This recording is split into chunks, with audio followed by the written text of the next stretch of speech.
Hi everybody, welcome back to my YouTube channel for another pose breakdown. Today we are going to go over Chaturanga Dandasana, which is high plank to low plank transition.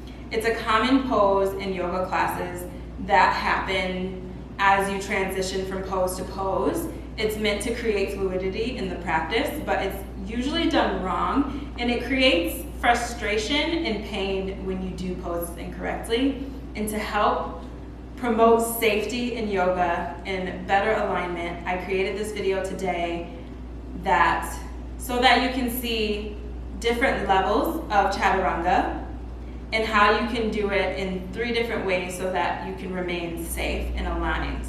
If you're a yoga teacher watching this video, I hope that some of these alignment cues will help you as you continue to teach and get more comfortable teaching away from the mat. If you're a student, I hope that you are watching from your yoga mat or somewhere where you can get up and take a moment to practice as you watch me cue you through it. I hope that you can start to get into a habit where you are listening to the words I'm saying, trusting that I'm going to cue you through each movement instead of just watching and looking at me, hoping that I'm doing things right. So my voice will cue you so that you have the right alignment, trust the words that I'm saying, and move in your body listening to the sound of my voice versus breaking your neck or turning your neck looking at me. So come to your mat or watch the video first and then try it so that you aren't losing focus. So let's start in high plank pose. We're going to start with creating a good foundation that's strong. So my fingers are going to be spread out wide. The palm of my hands are completely planted into the mat. I'm in all fours, so my shoulders are stacked on top of my wrist. I'm going to tuck my toes and straighten to come into high plank pose. My knees should be aligned with my hips, or my hips should be in line with my shoulders. I'm pressing the mat away from me. I'm looking in between my thumbs so that my neck is long. My heels are pressing behind me, and I'm holding and breathing with my tailbone tucked and my core engaged. Take a moment to breathe in. Exhale, stay. The strength that you have in high plank will help build your foundation in Chaturanga Dandasana. So inhale, shift forward. You're going to send your elbows back on your exhale and start to lower halfway. So send your elbows back. Keep your elbows tucked into your side body.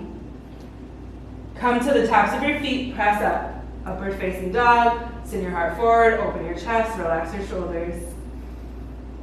That is full expression of Chaturanga Dandasana.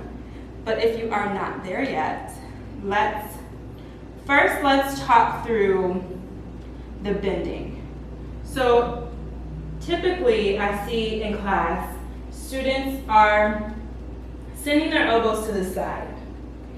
Well, doing that is going to create a lot more work, and you're going to get very tired fast in class doing it that way. So to practice correcting the outward bending, just practice your Chaturanga for the first half of class maybe on your knees. When you're on your knees, your feet untuck them first. Your shoulders are stacked on top of your wrist, but you're slightly leaning forward already, so keep your gaze centered. And just practice having your hands close to your body. So like your triceps should be very close to your chest. And you're going to start to lower halfway. And then you can just drop your hips and press up to upward facing dog, but lift your knees away from the mat.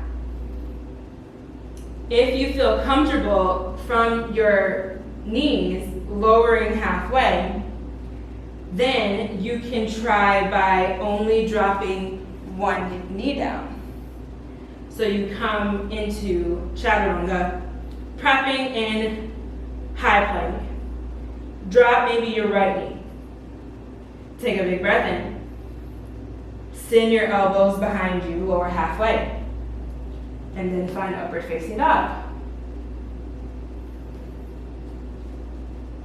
If you choose to drop one knee, try to be mindful of alternating that drop, right knee and left knee, so that you can start to build strength in both arms evenly.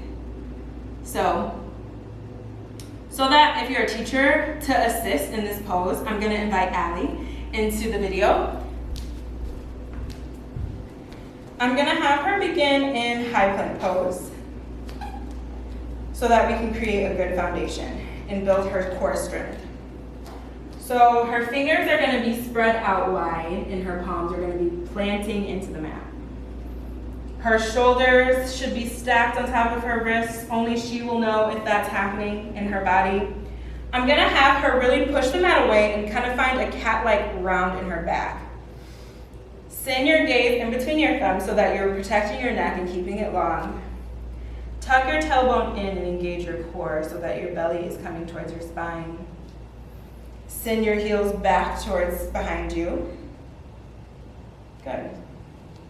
So she's strong here. Cue your student to have a moment to notice how strong they are right now and that their core is working.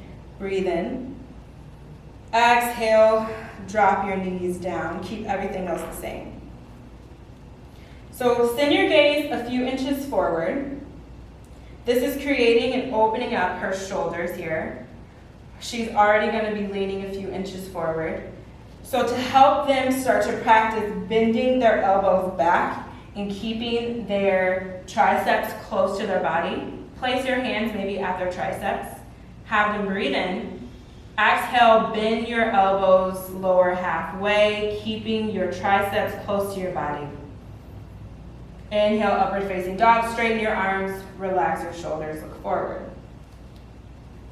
Drop your hips. Very good. So, thank you. You can go into child's pose or come onto all fours, whatever feels good. But as you have new students in your class, try to offer assist if they feel comfortable with that, but try to notice what's happening in your yoga classes. Don't get comfortable modeling every single pose, especially complex poses such as Chaturanga Dandasana. You need to see what students need in order to be able to say the right cues that the class needs to hear so that they're not hurting their body.